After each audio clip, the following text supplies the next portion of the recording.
I know that there are times when we lose hope out of frustration and cynicism. I know that at times it seems so terrible.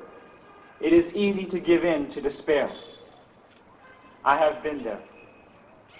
I know at times we feel trapped and powerless. I have been there. I know that you have felt anger and betrayal. I have been there. But we can never lose hope. We can never give in. We can never surrender to the forces of violence, extremism, and greed.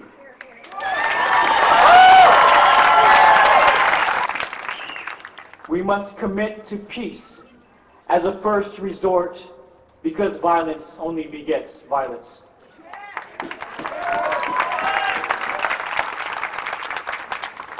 Am I a pacifist? Apologetically, no. But I can unequivocally say that the majority of human beings in this world desire peace, justice, and happiness. Not war, not suffering, and not death.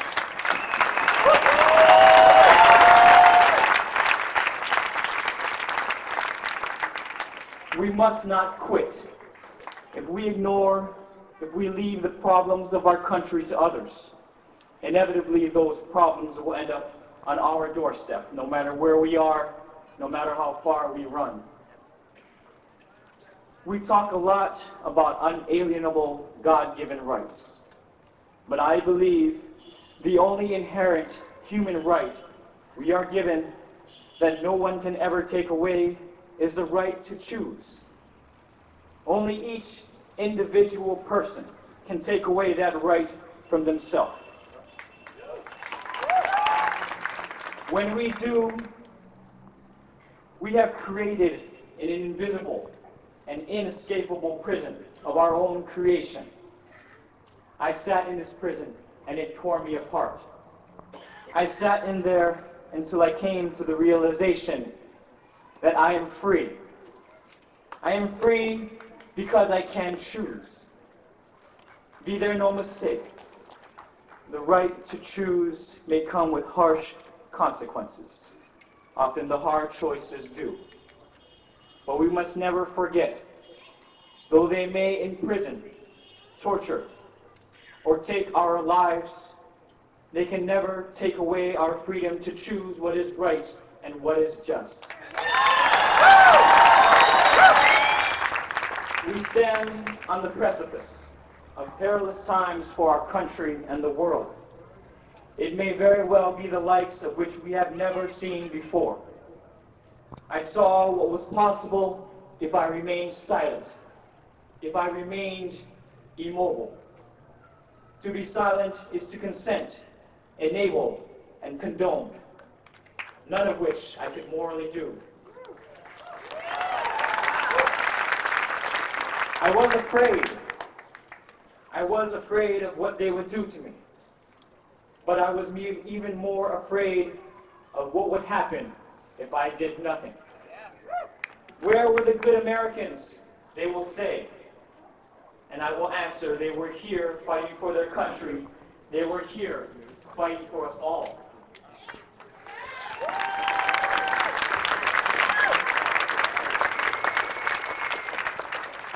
Every act, no matter how small or insignificant, has a purpose and a role despite our inability to see it. This works in war as it does in peace. But in peace, it is the decision to act that counts. Everyone has an opinion.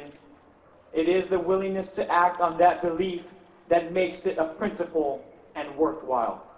It is what makes life worth living. It is where change, no matter how long it takes, is possible. It can be terrifying to imagine what some people would do if they acted on their beliefs. It is just as terrifying to imagine what people won't do for their beliefs. It is always easier to expect and depend on others to act first or to act for you. In my case, I was no different. In my situation, Not only did I expect, but I depended on others to act and speak on my behalf. When it never came to pass, I realized that I was someone fully capable of acting, fully capable of speaking, and fully responsible for what I did and did not do. I knew that before I could expect others to act, I had to take that first step. Some of us believe that at the end of our lives we will be judged, whether we are judged by a higher presence or even by ourselves. I could not look back upon my life knowing that when I fully and finally realized the truth, I ignored what was conscionable and what was right. I could not look upon the judging innocence of my future children's eyes and tell them to always do what is right, except when it is difficult, except when there are consequences. We have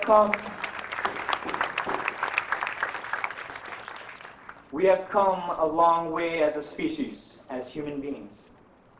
We have attempted to shed the injustice of class and discrimination for a more humane world that shows equality for all.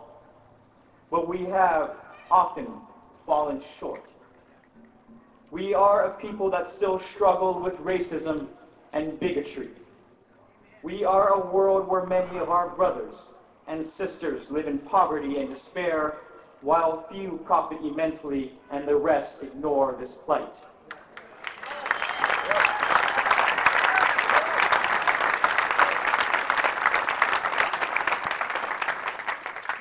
How can we look on a world as such and feel moral? That the life of one is more important than another. We must not stop. We must not rest until we ensure that every American and then every person has the right to civil liberties, health care, education, and a meaningful say in how their lives are governed. We must not stop until every life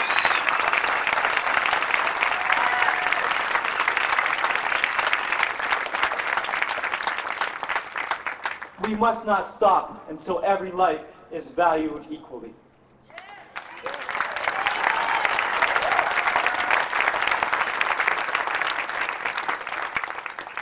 And we must never forget that we are a people who live under the rule of truth and law. If a law is unjust, then it must be changed.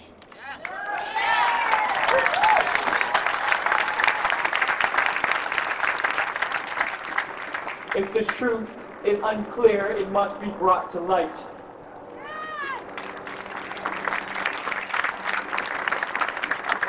Those who govern must always be held to account.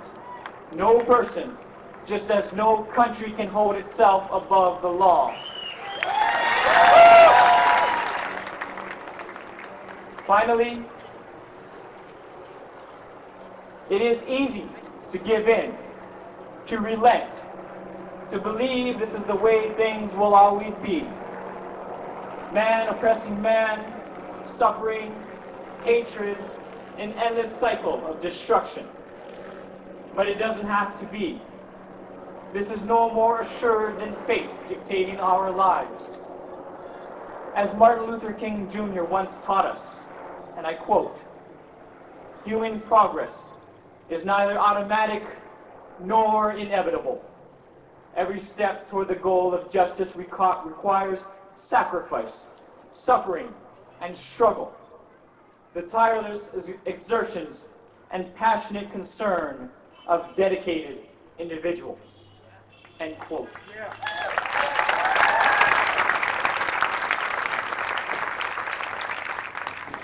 People have fought and died through the millennia so that many of us can enjoy the fruits of life today.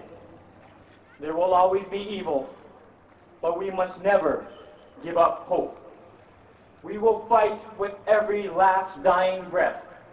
We will defy what they say cannot be beaten, and we will overcome.